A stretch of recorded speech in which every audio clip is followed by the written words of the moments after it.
Hoy estaremos hablando sobre el verdadero Israel, los cuales son herederos de la promesa por medio de la fe en Cristo.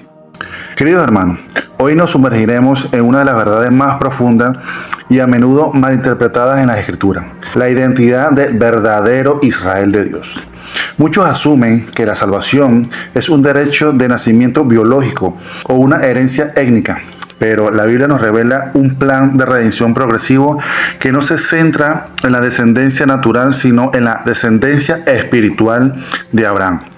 Así como vimos en el video pasado, la pregunta central que debemos responder es: ¿quién es el verdadero judío según la promesa? La respuesta no se encuentra en los registros genealógicos, sino en la unión con Cristo, la simiente prometida. Desde el Génesis, Dios estableció un fundamento que trascendía lo nacional. Al llamar a Abraham, le dio una promesa clave: en ti serán benditas todas las familias de la tierra. Génesis 12:3. Esta bendición no era exclusiva para un grupo étnico, sino que apuntaba a una bendición universal. Debemos notar un detalle gramatical crucial que el apóstol Pablo resalta en Gálatas 3:16. La promesa de la descendencia no se refería a muchos en sentido plural, sino a uno, y a tu simiente, la cual es Cristo. Por lo tanto, la verdadera descendencia de Abraham no es simplemente biológica, es mesiánica y escatológica.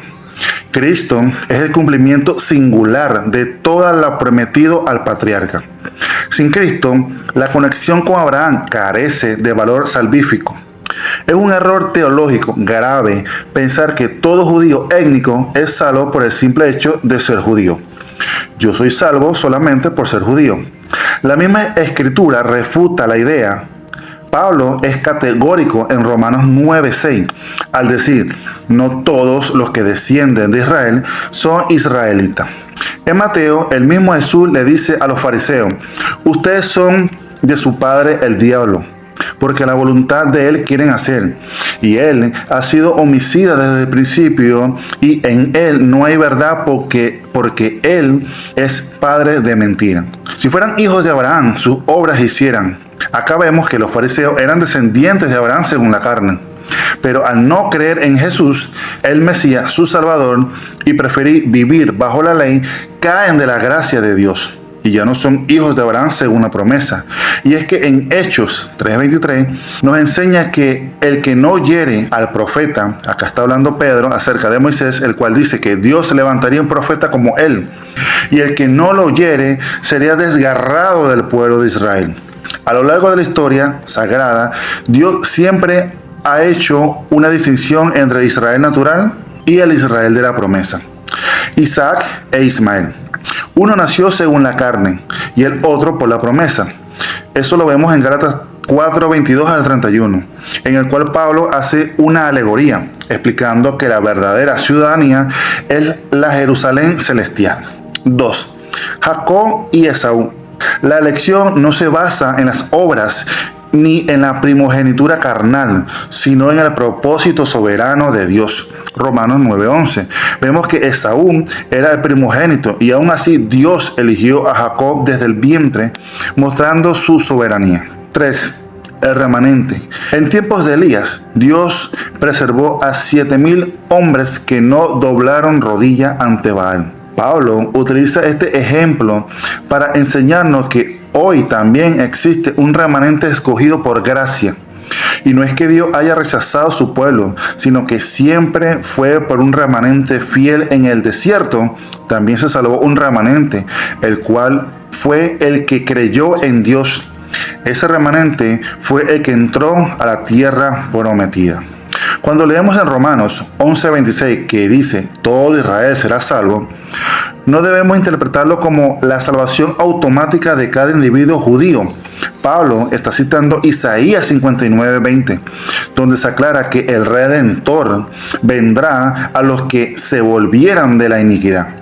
Este pasaje se entiende mejor bajo el principio de la analogía de la fe, dejando que la Biblia se interprete a sí misma. La salvación del remanente ocurrió en el contexto del juicio sobre la Jerusalén infiel en el año 70 después de Cristo. En aquel tiempo de tribulación, muchos murieron como profetizó Zacarías 13, lo cual imposibilita que todo Israel significa la totalidad de la nación étnica.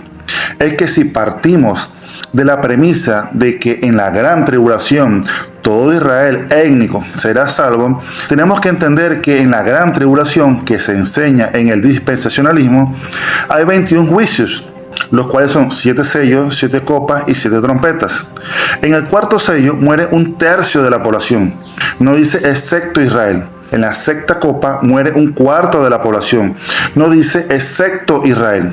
Ya con esto no se cumple literalmente el todo Israel será salvo, ya que el 60% de la población muere en la gran tribulación, según el dispensacionalismo. Entonces es un error decir que todo Israel será salvo. De hecho, en Zacarías 13 nos dice que 2/3 partes serán cortadas. ¿Cómo entonces todo Israel será salvo?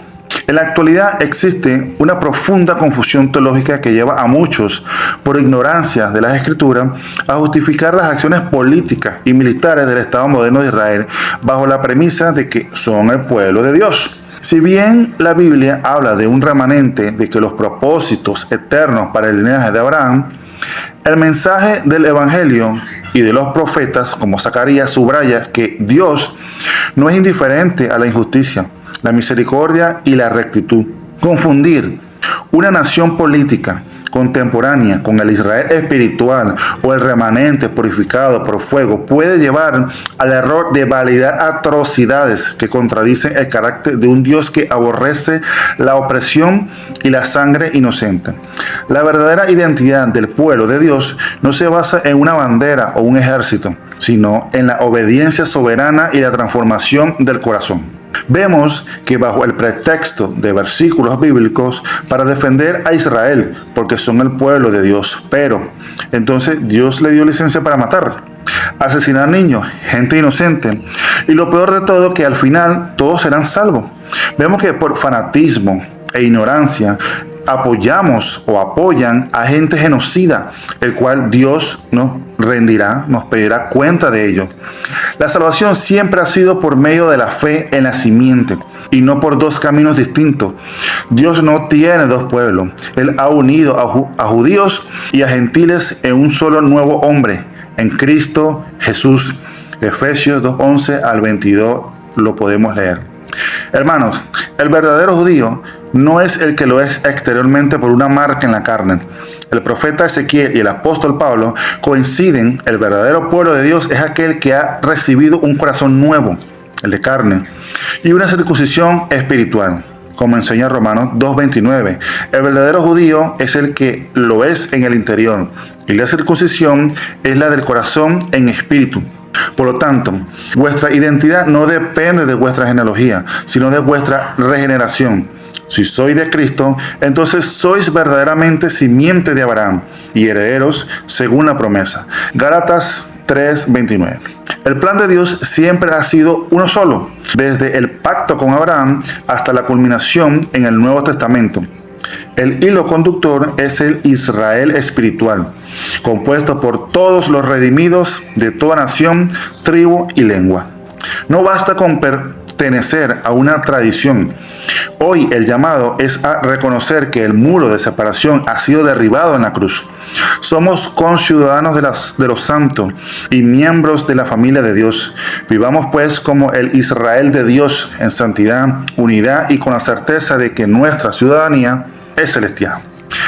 Es fundamental comprender, amados hermanos, que no existe un camino alterno hacia el Padre que ignore a Jesucristo, ya que Cristo dice: yo soy el camino y la verdad y la vida, y nadie viene al Padre si no es por mí.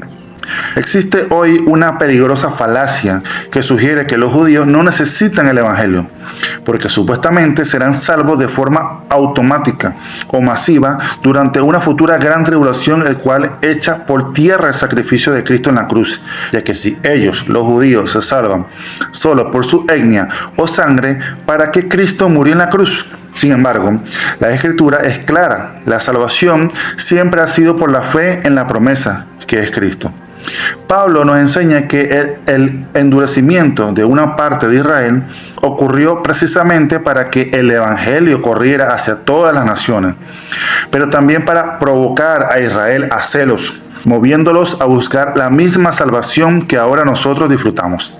Si todo Israel se refiere a un remanente que cree y que se vuelve de su iniquidad, entonces la predicación de Cristo es una necesidad urgente y no una opción. No podemos callar el mensaje de la cruz ante el pueblo judío bajo la falsa premisa de una salvación étnica, pues de dos pueblos divididos, Dios ha hecho uno solo en Cristo. Y fuera de Él no hay pacto que sostenga la vida eterna. No hay otro nombre dado a los hombres en que podamos ser salvos, sino Jesús, el cual es nombre sobre todo nombre. Amén.